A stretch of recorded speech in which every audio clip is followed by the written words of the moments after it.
ये SS304 fully SS304 का weighing indicator smart terminal है। इसके अंदर काफ़ी सारे कस्टमाइज फीचर दिए गए हैं। आप डिस्प्ले पे देख पा रहे होगे तो फंक्शन 1 फंक्शन 2 इस तरह का की है। सबसे पहले स्टार्ट करते हैं। स्टार्ट करने पे इस तरह से डिस्प्ले स्टार्ट होगा। ये आपका कैपेसिटी, ये बैटरी का वोल्टेज आ गया, कैपेसिटी लिख के आ गया और इस तरह के वेइंग मोड में आएगा। अभी इसके अंदर फंक्शन में क्या है कि ये आपका पावर इंडिकेशन AC/DC के लिए या पावर इंडिकेशन है। ये स्टेबिलिटी का लाइट है। जैसे प्लेटफॉर्म में वेट आएगा तो स्टेबिलिटी का मार्क चला जाएगा। फंक्शन 1 और फंक्शन 2 दो डेडिकेट फंक्शन दिया है। उसके लिए ये हम लोगों ने यहाँ डेडिकेट की पर अपॉइंट किया हुआ है। अभी ये फंक्शन में क्या है वो आपको आगे मैं दिखा रहा हूँ। ये 0 का लाइट है। अगर प्लेटफॉर्म में कोई वेट नहीं है तो वो 0 का लाइट शो करेगा। जैसे ही मैंने प्लेटफॉर्म के ऊपर लोड किया वेट, वो लाइट चला जाएगा। ठीक है, अभी इसको मैं टेयर कर रहा हूँ। टेयर करने के बाद ये टेयर का लाइट चालू हो गया और ये 0 का लाइट भी चालू हो गया। 0 का लाइट इसलिए चालू हुआ क्योंकि प्लेटफॉर्म पे वेट नहीं है। ठीक है, 0 कर दिया है और टेयर मशीन अभी टेयरिंग में चल रहा है। अब जैसे ही मैं वेट निकाल लूँगा 0 का लाइट बंद हो गया और टेयर का लाइट चालू हुआ है। ठीक है, तो ये आपका LED भी स्मार्ट तरीके से काम करेगी। अभी इसमें बेसिक फीचर क्या है, सेटअप में जाने के लिए मशीन बंद करके मशीन बंद करना है और सेटअप की दबा के रखना है। स्पीड में करना होता है। सेटअप में जाने के लिए सेटअप की दबाया, मशीन चालू किया, छोड़। अब यहाँ पासवर्ड डाला है हमको 5 टाइम 1।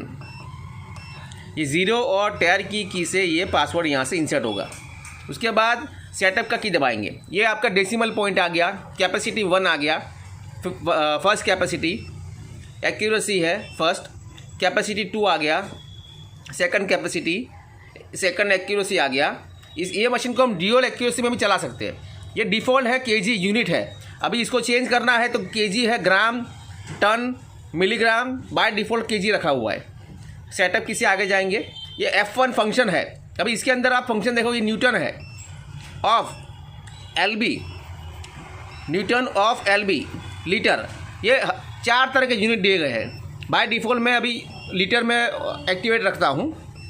उसके बाद फंक्शन 2 है। उसके अंदर पीसीस काउंटिंग है, होल्ड का फंक्शन है, नेट ग्रोथ का फंक्शन दिया है और ऑफ दिया है और एक्यूमुलेशन है। और बाय डिफ़ॉल्ट हम लोग पीसीस काउंटिंग रख रहे हैं। ठीक है, ये फ़िल्टर है। फ़िल्टर आपको अगर मान लो वेइंग स्केल थोड़ा वाइब्रेशन कंट्रोल करना है तो उसके लिए सारा सेटिंग दिया गया है। ये स्टेबिलिटी मार्क है। ये फ़िल्टर और स्टेबिलिटी वाइब्रेशन कंट्रोल करने के लिए है। ये स्टेबिलिटी रेंज है कि हमको कितने टाइम में वेट को स्टेबल करना है। अगर हाई एक्यूरेसी है तो इसको थोड़ा कम करना पड़ेगा। और अगर आपका 1000 बाय 1000, 1500 बाय 1500 मीटर का प्लेटफॉर्म स्केल है तो वहाँ पे हमको इसको बढ़ाना है। ये 0 है। ये फंक्शन काम करता है टैंक वेइंग में। आपको अगर प्लेटफॉर्म के ऊपर कुछ वेट है और पावर ऑन ऑफ के बाद आपको वो वेट रिटर्न में चाहिए, उसके लिए फंक्शन दिया गया है।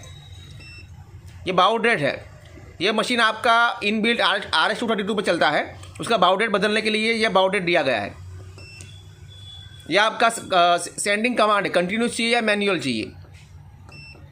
ये रीसेट हो गया। रीसेट करने से सारा पैरामीटर रीसेट हो जाएगा। ठीक है, अभी ये सेटिंग अगर कोई भी सेटिंग हम लोगों ने चेंज किया है तो उसके बाद सेव करने के लिए कैल का बटन एक बार दबाना है। सेव होकर रिस्टार्ट होगा। Thank you.